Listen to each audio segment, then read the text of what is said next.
8h13, votre invité Sonia Mabrouk est candidat communiste à l'élection présidentielle. Bienvenue sur Europe 1 et bonjour Fabien Roussel. Bonjour à vous et meilleurs vœux. Bonne Également. année, bonne santé à tous vos auditeurs et à vous tous. Vous avez tout dit, je vous souhaite également une année marquée malheureusement encore par le Covid et ses variants. Nous allons en parler, mais Fabien Roussel, est-ce que vous craignez que cette campagne, que les enjeux politiques, que les autres défis majeurs du pays, les défis sociaux, sociétaux, passent sous silence parce qu'anesthésiés par la pandémie ? Mais il ne faut pas le craindre, au contraire, il faut que le débat soit le plus ouvert possible, puisque cette pandémie, elle est là, elle nous affecte tous, et nous voyons bien que nous devons prendre des mesures fortes pour pouvoir réparer l'hôpital, réparer l'école, protéger le travail des Français, protéger le pouvoir d'achat de nos concitoyens, et cette pandémie, aujourd'hui, elle montre ô combien nos services publics sont importants, ô combien il est urgent d'investir dans la santé, dans la protection de nos enfants, et donc parlons au contraire de tout ça. Et puis, pour lutter contre cette pandémie, le futur président de la République, que je serai, si les Français le choisissent, devra prendre une mesure immédiate, c'est celle de lever les brevets sur les vaccins et permettre à tous les peuples du monde d'avoir accès à ces vaccins, avoir des vaccins, des biens communs pour que tous les peuples du monde aient accès à ces vaccins et aux médicaments pour qu'il n'y ait plus de variants qui apparaissent et qui viennent nous pourrir la vie tous les 6 mois. Alors nous allons en parler, vous avez cité notamment l'école, Fabien Roussel, rendre public le protocole dans les écoles la veille de la rentrée, cela a suscité beaucoup de commentaires. Comment vous avez jugé cela ? Mais j'ai découvert avec effarement, comme beaucoup d'enseignants, à la veille de cette rentrée, hier, en fin d'après-midi, sur un article en ligne payant, une interview du ministre de l'Éducation nationale précisant le protocole à respecter ce matin à partir de 8h, 8h30. C'est particulièrement scandaleux. Les représentants de cette profession, les syndicats, demandent à rencontrer le ministre depuis des semaines pour discuter avec lui du protocole à adapter. Aucun de ces syndicats d'ailleurs n'a demandé à repousser la rentrée. Ils demandent à ce que les écoles soient ouvertes et sécurisé. Il demande à ce qu'il y ait des masques chirurgicaux en nombre et des masques FFP2 pour les profs qui sont en fragilité. Il demande à ce qu'il y ait des mesures pour aérer régulièrement l'air des classes. À ce qu'il y ait qu'ils ne sont pas entendus, qu'ils ne sont pas écoutés. Mais ils ne sont pas entendus, mais depuis 2 ans, depuis le début de cette pandémie. Enfin, ça fait 2 ans que ça dure. Il y aurait eu normalement un grand plan d'embauche et de formation des professeurs, des AESH pour accompagner les enfants en situation de handicap.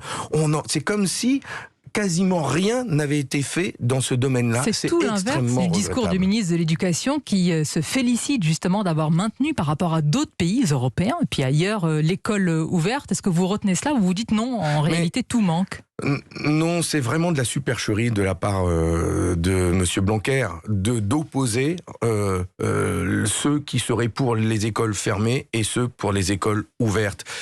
Et comme s'il y avait ceux qui sont pour l'ouverture et les autres seraient pour la fermeture, et on clive. C'est ça faux. existe dans le débat. Il y a les enfermistes, ils ont été appelés ainsi, et puis les autres, si on peut dire. Mais ce n'est pas le cas ? En tout cas, c'est faux de la part des enseignants, de la part des parents. Tous très majoritairement disent qu'ils souhaitent maintenir les écoles ouvertes, mais créer les conditions pour que les écoles restent ouvertes et sécurisées, c'est-à-dire des lieux sans cluster, où on puisse tester régulièrement les enfants. En Allemagne, ils testent les enfants 1 à 2 fois par semaine. En France, il y a si peu de tests qu'il y a 1 classe sur 30 de tester. Alors, sans être obligé de faire comme l'Allemagne, créons les conditions pour tester beaucoup plus souvent nos enfants. L'un des autres aspects pour cette sécurisation, Fabien Roussel, c'est le fameux masque FFP2. Vous-même, vous allez le distribuer pour vos meetings. Voilà donc une action justement pour les meetings politiques. Est-ce qu'il y aura également la question des jauges qui sera appliquée ?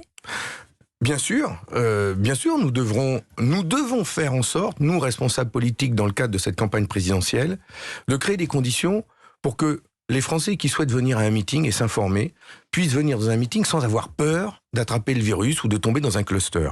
Donc nous devons créer toutes les conditions d'avoir les meetings les plus sécurisés. C'est pour cela que nous demanderons, la présentation d'un schéma vaccinal. Nous demanderons la présence... Certains vont vous dire discrimination, stigmatisation, différenciation entre des citoyens.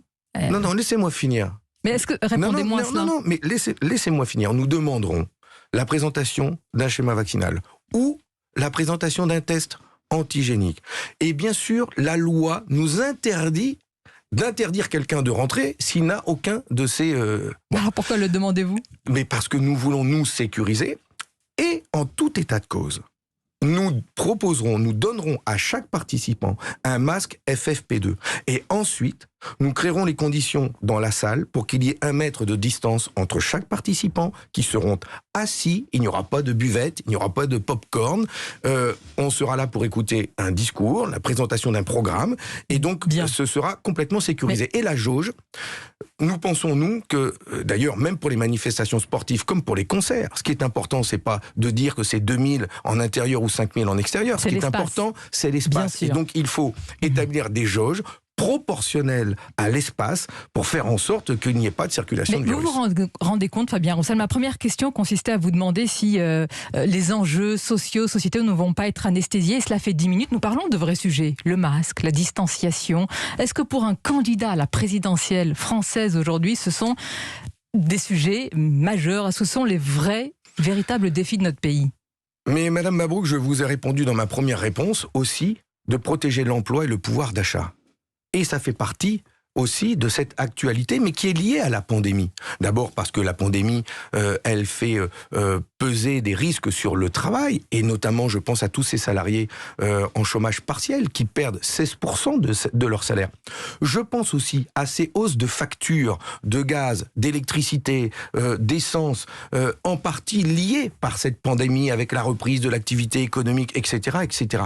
Il y a besoin urgemment de protéger le pouvoir d'achat des Français et donc de baisser les factures de gaz et d'électricité, d'augmenter le SMIC bien plus que ces misérables 0,9% que le gouvernement a décidé, puisqu'il refuse toujours d'un coup de pouce sur le SMIC et l'ensemble des salaires. Et donc ces questions-là, elles se posent parce que quand les gens vivent dans des situations contraintes, où les libertés sont restreintes à cause de la pandémie, au moins que l'on ait les moyens de vivre dignement avec un bon salaire. C'est un vrai sujet pour vous. Là, je vous entends l'évoquer, les libertés. Vous avez été très clair sur le sujet dès le départ. Vous avez appelé à la vaccination. Néanmoins, est-ce que vous comprenez la pétition anti-pass vaccinal qui circule, la crainte de créer 2 catégories de citoyens, la stigmatisation des non-vaccinés? Ou alors vous dites non. En réalité, ce sont les conséquences que doivent supporter et porter les 5 millions de non-vaccinés. C'est ainsi. Je crains que le chemin pris par le gouvernement avec ce passeport vaccinal, et donc de faire le choix de la contrainte pour chacun des Français, est le mauvais chemin. Parce qu'aujourd'hui, il y a près de 6 millions de nos concitoyens qui ne sont pas vaccinés, et une grande majorité d'entre eux, ce n'est pas parce qu'ils sont anti-vax ou complotistes. La tranche d'âge la moins vaccinée, ce sont les plus de 80 ans justement. Ce sont beaucoup de Français qui sont éloignés des soins. Vous savez, il y a aujourd'hui 7 millions de Français qui vivent dans des déserts médicaux. Il y a donc besoin, plutôt que d'imposer un passeport vaccinal, il y a besoin d'aller voir ces Français. C'est déjà le cas, Monsieur Roussel. Vraiment, quand on voit sur le terrain, certains vous disent qu'il y a des appels de la sécurité sociale, qu'il y a véritablement... C'est peanut, ça vous rigolez ou quoi? Moi, j'ai discuté avec les médecins de chez moi. Je suis allé le 31 décembre au soir rendre visite justement aux soignants de l'hôpital de Saint-Amand. Ils sont à bout, comme tous les hospitaliers. Et les médecins, que me disent-ils? Ils disent qu'ils pourraient, eux, s'ils avaient la liste des non-vaccinés, ils pourraient aller les voir dans leur village, dans leur commune, toquer aux portes. Bonjour monsieur, bonjour madame. Alors, vous pensez qu'ils auront le temps, ces médecins, de faire cela avec la pandémie et la situation dans les hôpitaux? Vous savez que déjà, aujourd'hui, les médecins reçoivent des listes des personnes qui ne se sont pas dépistées pour le cancer du sein, ils ne se sont pas fait dépister pour le cancer colorectal, et ils ont la mission de les appeler, de prendre rendez-vous avec eux. Mais faisons la même chose pour tous ceux qui ne sont pas vaccinés. C'est ça la politique du aller vers, mais véritablement. Et donc, plutôt que de contraindre les Français avec ce passeport vaccinal, ça va aller jusqu'où? Que vous ne voterez pas, alors, si je vous entends bien à l'Assemblée. Attendez, vous ne voterez pas pour le passeport, pour le pass vaccinal, pardonnez-moi. Le texte de loi tel qu'il nous est présenté aujourd'hui, si nous n'arrivons pas à le modifier, nous ne le voterons pas. D'abord parce qu'ils veulent imposer un passeport vaccinal aux 12-18 ans. Et ça, c'est encore plus grave pour les enfants, pour les mineurs. Donc nous n'en voulons pas pour les mineurs.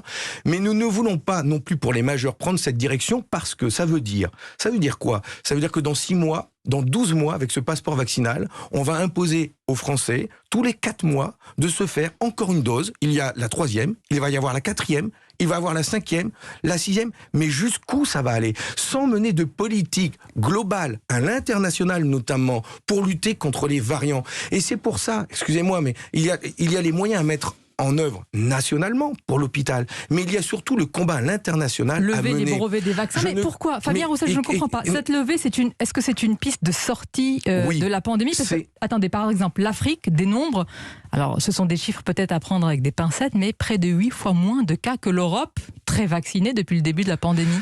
Est-ce que vous êtes sûr que la levée des brevets va résoudre la situation? Vous avez bien vu que les variants qui sont arrivés sont venus de pays où le taux de vaccination est le plus faible. L'OMS elle-même appelle à ce qu'il y ait au moins 70% de vaccinés dans ces continents où aujourd'hui ils sont à peine 2 à 5% de vaccinés. L'Afrique, l'Amérique latine, l'Asie, il manque de vaccins. Le Nigeria a reçu 1 million de doses qu'ils ont dû jeter car elles étaient périmées. C'est un scandale humanitaire mondial. C'est inadmissible. Pourquoi ne mettons pas autour de la table les scientifiques et les chercheurs de Pfizer, de Moderna, de BioNTech, les Russes, les Chinois, les Américains, les Européens ensemble pour produire les meilleurs vaccins, pour en faire des biens communs et les livrer à tous ceux qui en ont besoin. Il y a aujourd'hui 60 pays qui disent avoir les capacités de production de ces vaccins dans leur pays et on leur interdit de le faire. On l'a compris, c'est un scandale humanitaire. Vous, président, ce sera l'une de vos premières mesures. Oui, et en l'espace de 7 mois, entre 7 à 13 mois, il a été possible d'ouvrir des usines de production. Et donc si dès le mois d'avril, nous menons ce combat, et je mènerai ce combat de sortir les vaccins des griffes de la finance, eh bien ça veut dire que 7 à 8 mois après, dans tous ces pays, nous pourrons produire massivement des vaccins et nous répondrons Pardonnez-moi, monsieur Roussel, à une urgence humanitaire mondiale. C'est vous, avec vos bras, qui allez sortir tout cela des griffes de la finance. Vous savez, il y a eu un autre homme qui, de la même manière, a mené ce beau combat, c'était Nelson Mandela, contre le sida. Et c'est lui, au bout de 2 ans de combat, avec l'aide d'ailleurs d'associations comme Médecins sans frontières, a réussi à obtenir des médicaments génériques. Eh bien aujourd'hui, Médecins sans frontières et d'autres organisations lancent le même appel avec des prix Nobel de la paix pour demander à ce qu'on lève les brevets et transfère les technologies dans tous ces pays où on peut produire ces vaccins et où ils n'y ont pas accès. Fabien Roussel, nous continuerons à parler tout à l'heure également d'hôpital. C'est très important parce que c'est la véritable variable d'ajustement et le grand malade aussi de cette pandémie. Mais permettez-moi une question sur l'actualité, une première polémique déjà pour cette nouvelle année avec le drapeau européen installé sous l'Arc de Triomphe puis retiré dans la nuit de samedi. Comment vous avez appréhendé tout ce qui s'est passé autour de cela? Vous n'avez pas réagi, je crois, jusqu'à présent autour de cela? Ouais, d'abord, je vais le faire sur votre antenne, mais pour moi, il y a d'autres préoccupations pour les Français qui ont bien eu du mal à fêter les fêtes de fin d'année avec des budgets contraints et des factures en hausse. Et pour moi, la priorité, c'est ça. C'est l'argent, c'est le pouvoir d'achat. Maintenant, je trouve, mais véritablement malvenu, regrettable que le gouvernement français, le président de la République, ait fait le choix d'effacer, retirer le drapeau français sous l'Arc de Triomphe, symbole de la nation, de ces hommes, ces femmes, mais ces hommes qui ont combattu pour la France. Le soldat inconnu qui est enterré là de la Première Guerre mondiale. Et donc, mettre à la place le drapeau européen qui, pour beaucoup, et en tout cas pour moi, est synonyme, et je l'ai vécu dans ma région, de délocalisation, de désindustrialisation. Ce drapeau européen qui est synonyme de paix. Mais pas seulement. Synonyme aussi de perte de souveraineté. D'ailleurs, en matière de santé, je vais vous donner un chiffre. La Commission européenne a recommandé 63 fois aux États de réduire leurs dépenses de santé entre 2011 et 2018. Voilà ce à quoi symbolise le drapeau européen. Et voilà qu'au 1er janvier 2022, il est là, au grand vent, sous l'Arc de Triomphe. Eh bien, je trouve ça extrêmement regrettable et je préférerais qu'il y ait le drapeau français au moins à ses côtés pour que nous portions haut et fort la souveraineté de la France dans ses choix démocratiques et économiques. On va conclure, Fabien Roussel, et prolonger avec Dimitri Pavlenko et Mathieu Bock-Côté, évidemment, ce format présidentiel. Une question, dans la promotion cette année de la Légion d'honneur, on retrouve Agnès Buzyn et Jean-François Delfrécy. Cela a provoqué beaucoup de remous. Et vous, qu'auriez-vous mis, par exemple, cette année pour la promotion de la Légion d'honneur, si vous aviez 2 ou 3 personnalités ainsi à citer? Eh bien, j'aurais bien aimé que l'on puisse, lors de cette nouvelle promotion, y trouver des personnes comme Nicolas Forissier, lanceur d'alerte, qui a permis de révéler ce scandale d'UBS et de fraude fiscale. Et à ses côtés, et avec lui, ces lanceurs d'alerte nombreux qui défendent justement notre République et dénoncent ces délinquants en col blanc qui font qu'il manque aujourd'hui plusieurs dizaines de milliards d'euros à la France pour justement financer nos services publics. Les lanceurs d'alerte, avec mon collègue Éric Bocquet, sénateur, et moi-même, nous demandons à ce qu'ils soient honorés par la République pour qu'ils servent d'exemple. Et j'aurais bien aimé qu'on puisse les trouver justement dans cette liste. Merci Fabien Roussel. On va évidemment poursuivre cette